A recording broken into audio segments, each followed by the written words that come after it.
There's something else you can do to monitor his memory. What are you doing with that knife?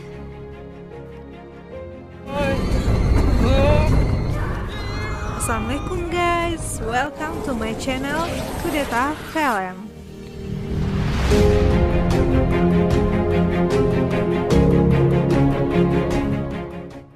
Scan selanjutnya, di kamar Evans mendengar pesan suara dari Tommy, di mana dia marah-marah dan menanyakan apa yang Evans lakukan kepada Kayleigh, yang menyebabkan Kayleigh mati bunuh diri setelah bertemu dengannya. Mendengar itu, Evans sangat kaget dan sangat sedih karena Kayleigh adalah satu-satunya wanita yang dia cintai. Selanjutnya, Evans berada di kamar sambil menulis dan berpikir. Dia berpikir jika dia bisa menyebabkan luka yang tidak pernah ada pada dia sebelumnya, maka dia pasti dapat menghilangkan dan menyembuhkan luka dari Kayleigh. Luka batin kali ya. Dia kembali membaca diarinya. Seperti sebelumnya, hal yang sama terjadi, pandangannya kabur dan tarat. Welcome to the past. Dia kembali ke saat-saat dia berumur 7 tahun. Dan saat bermain di rumah Tommy dan Kayleigh.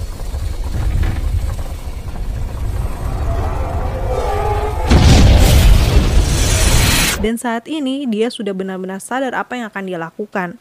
Saat Bapak Kayleigh dan Tommy menyuruh mereka melepaskan baju, Evans menjadi anak yang sangat berani dan mulai mengancam Tuan Miller. Pokoknya Evans kecil benar-benar berani deh. Scan selanjutnya, Evans kembali ke masanya yang sudah berusia 20 tahun dan terbangun dari tempat tidur.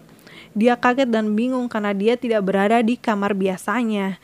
Dan tiba-tiba kepalanya sakit dan terdapat serangan ingatan yang muncul terus-menerus seperti merombak kembali ingatan-ingatan yang lama dan dibuat ingatan yang baru. Sakit kepala itu menyebabkan Evans mimisan. Sekilas di ingatan itu terlihat dia dan Kayleigh hidup bahagia bersama dari remaja hingga sekarang. Saat mulai sadar, Evans kaget saat ada wanita yang di sebelahnya tidur dan itu adalah Kayleigh. Evans benar-benar bingung dan panik. Saat keluar dari kamar, ternyata dia berada di asrama wanita. Evans dan Kayleigh ternyata kuliah di kampus yang sama.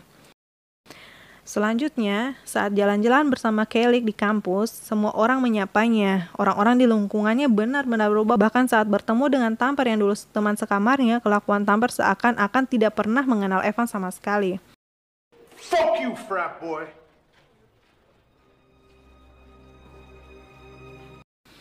Evans yang sekarang malah jadi ketua dari geng anak-anak tukang bule di kampus. Hidupnya benar-benar berubah jadi 360 derajat. What'd you say to me? Yo, give me the Greek alphabet. Alpha, beta, gamma, delta, epsilon, zeta, eta, theta, iota, kappa, lambda, mu, nu, xi, omicron, pi, rho, sigma, tau, epsilon, phi, chi, psi, omega, sir? Maybe that's what it is. Malamnya saat dia lagi ngasih surprise buat Kayleigh, mobilnya dirusak oleh orang dan dia sadar bahwa itu pasti Tommy. Karena Tommy tidak suka melihat mereka bersama. Selanjutnya, saat Evans akan mengantar Kayleigh ke asramanya, ternyata Tommy sudah menunggu mereka di perjalanan. Tommy mendekati mereka sambil memegang kayu, dan mereka terlibat perkelahian. Evans yang hilang kendali kemudian memukul Tommy hingga tewas.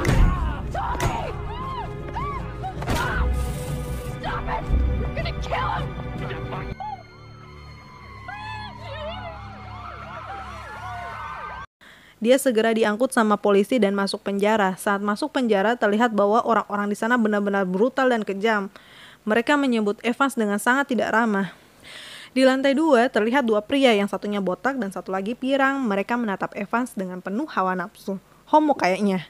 Di dalam penjara, orang-orang terus mengganggu Evans. Evans sekamar dengan seorang pria yang bernama Carlos. Dia orang yang pendiam dan rajin baca Alkitab. Setidaknya dia nggak terlihat jahat sama Evans. Dia malah memberi beberapa tips untuk tinggal di penjara. Adegan berikutnya, ibunya datang berkunjung ke Evans dan membawakan buku diari yang Evans minta. Tetapi hanya ditemukan 2 buku diari saja, yang lain tidak ada. Saat akan kembali ke penjara, Evans dicegat oleh 2 homo botak tadi dan pirang, yang kemudian merampas buku Evans. Mereka terlibat perkelahian kecil dan Evans hanya mendapat beberapa robekan dari potongan buku diarinya.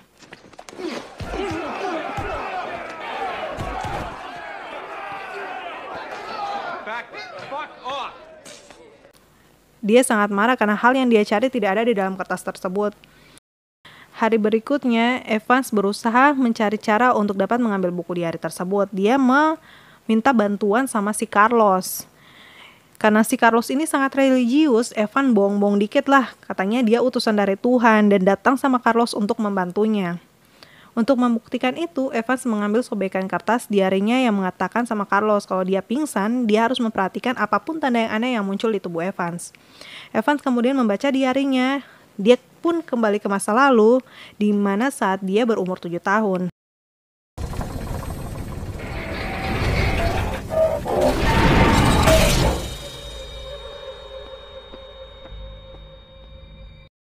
Dia berada di dalam kelas yang sedang berlangsung bersama teman-temannya. Saat dia akan berdiri, ibu guru menyuruhnya untuk diam dan menyelesaikan tugas menggambarnya.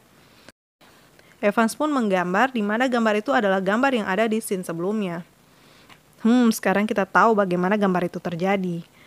Setelah menggambar, Evans segera berdiri dan menancapkan kedua tangannya di penancap kertas. Dan bang, dia kembali ke masanya lagi. Dan Carlos benar-benar kaget karena muncul tanda di kedua tangan Evans. Hal ini menyebabkan Carlos percaya bahwa itu mukjizat dan pertanda dari Tuhan.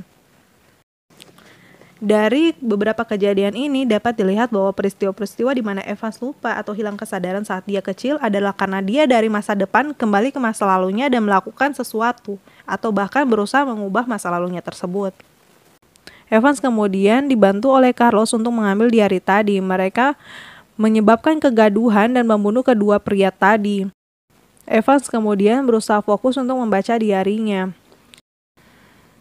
Dan dia kembali lagi ke masa lalu, tepat kejadian saat mereka berada di tempat rongsokan sebelum menemui Tommy.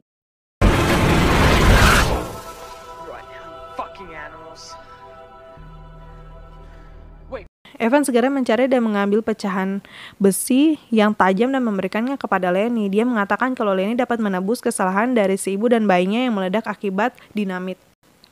Maksud Evan, besi ini untuk memotong tali karung anjing, karena di masa lalu kan dia nggak bisa potong tuh.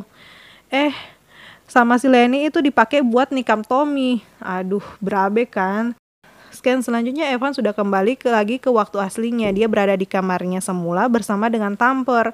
Dan seperti sebelumnya, serangan ingatan kembali bermunculan dan membuat dia sakit kepala dan mimisan lebih parah hingga kejang-kejang. Dia segera dibawa ke rumah sakit dan dilakukan CT scan. Dokter yang menjelaskan bahwa Evan mengalami pendarahan di lapisan luar korteks cerebral, di mana tempat otak menyimpan kenangan gitu. Dan terjadi rekonstruksi saraf dalam jumlah besar. Seakan-akan Evan itu sudah menyimpan 40 tahun kenangannya dalam 1 tahun terakhir. Kayak otaknya itu sudah overload gitu. Dan dia sudah memprogram kembali otaknya. Setelah itu, Evans keluar dari ruangan dokter. Dia mengambil kunci kamar pasien. Dia pergi menemui Lenny. Jadi Lenny ini udah masuk di rumah sakit jiwa akibat membunuh Tommy saat kecil. Evans sangat menyesal melihat Lenny seperti itu. Scan selanjutnya, Evans kembali membaca buku diarinya di sebuah taman. Dia membaca saat dia akan menemui bapaknya di rumah sakit. Dia kembali ke masa itu. Saat dia sudah bertemu dengan ayahnya, dia terlibat sedikit perdebatan dengan ayahnya. Ayahnya sudah mewanti-wanti dan mengingatkan kalau dia tidak akan bisa bertindak sebagai Tuhan. Dia tidak akan bisa dapat mengubah nasib seseorang tanpa menghancurkan mereka. Kutukan itu cukup sampai ke bapaknya saja. Evans membantah hal itu. Hal itu menyebabkan bapaknya marah dan menyerangnya.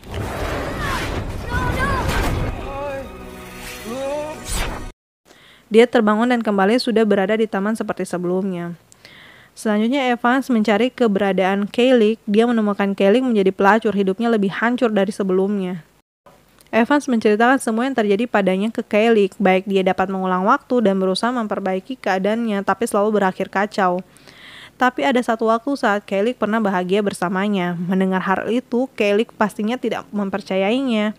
Dia malah marah-marah dan meninggalkan Evans. Why don't you go back in time and save Mrs. Halpern and her baby? Wouldn't freak out and ruin my family.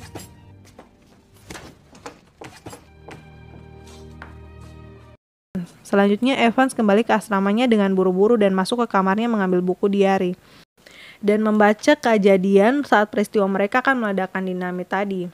Dan dia pun kembali ke masa lalu. I think I was more focused on her hands on mine than I was.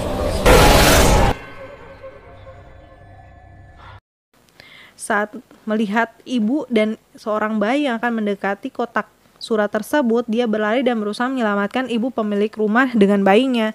Tapi saat dinamit itu meledak, dia tepat berada di depan kotak surat itu.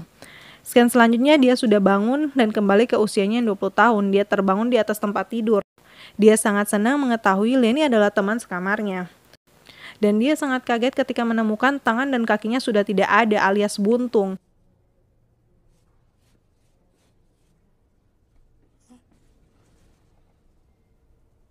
What the fuck is this? Seketika memorinya kembali dan di-remake ulang. Dia kembali kejang dan mimisan, tanpa sekilas terlihat Kaylee dan Lenny yang dekat dari kecil setelah kejadian itu dan mereka menjadi pasangan. Scan selanjutnya terlihat Evans di atas kursi roda yang didorong oleh Lenny dan Kaylee. Mereka sedang berjalan-jalan di sekitar kampus. Keadaan sudah benar-benar berubah. Tommy menjadi anak yang benar-benar baik, dan Evans masih bingung dan tidak percaya pada apa yang terjadi padanya. Melihat kemesraan Lenny dan Kaylee, Evan benar-benar sedih dan terpukul. Dia berusaha untuk membunuh diri yang kemudian diselamatkan oleh Tommy.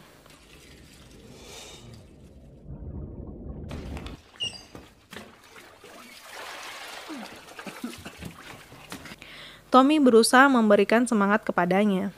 Scan selanjutnya, Evans dibawa oleh Tommy ke rumah sakit untuk menemui ibu Evans.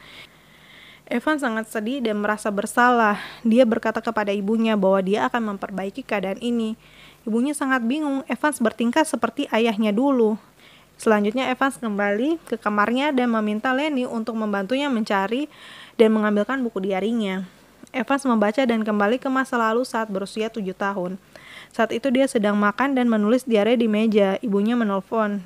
Dia pun berpikir bagaimana cara agar dapat mengubah keadaan. Evans pun mengambil pisau yang berada di laci dapur dan terlihat oleh ibunya. Dia tiba-tiba kembali ke masa depan dan sadar itu tidak mengubah apapun.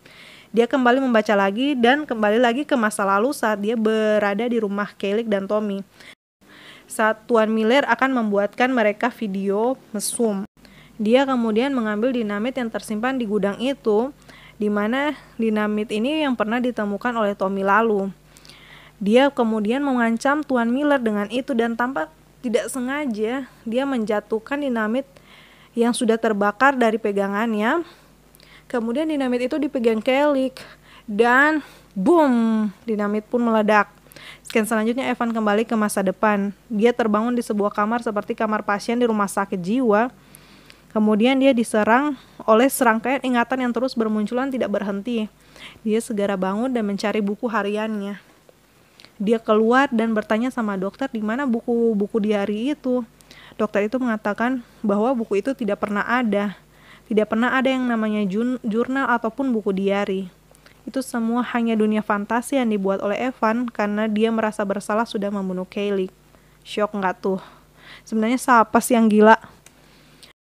Evans mengingatkannya pada kondisi ayahnya yang sebelumnya menanyakan album foto yang bahkan tidak pernah ada.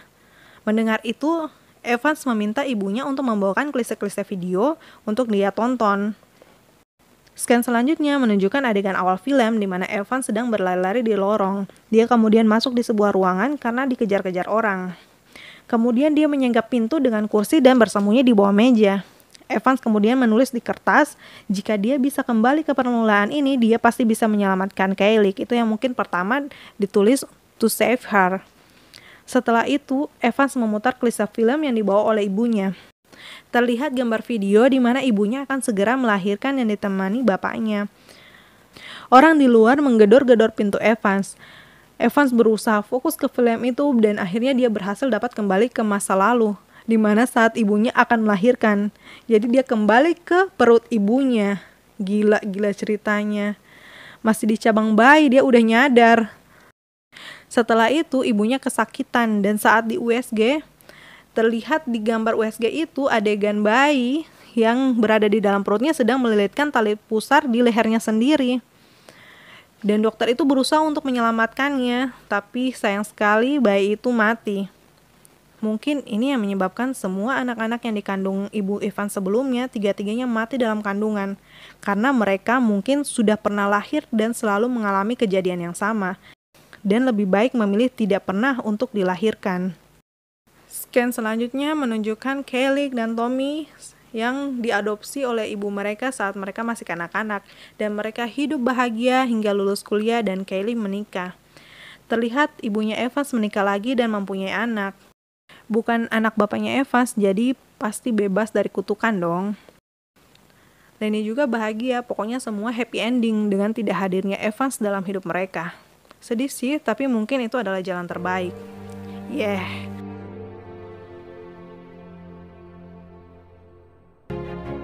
Ya, demikianlah ending dari film ini. Bagaimana guys, jika kalian jadi Evans dan mempunyai kemampuan seperti dia, apa yang akan kalian lakukan? Tulis di kolom komentar ya. Jadi pelajaran yang dapat kita ambil ya, jangan egois dan bertindak sebagai Tuhan dengan mengubah takdir yang sudah terjadi. Kita hanya perlu berusaha dan menjalani hari-hari menjadi lebih baik lagi.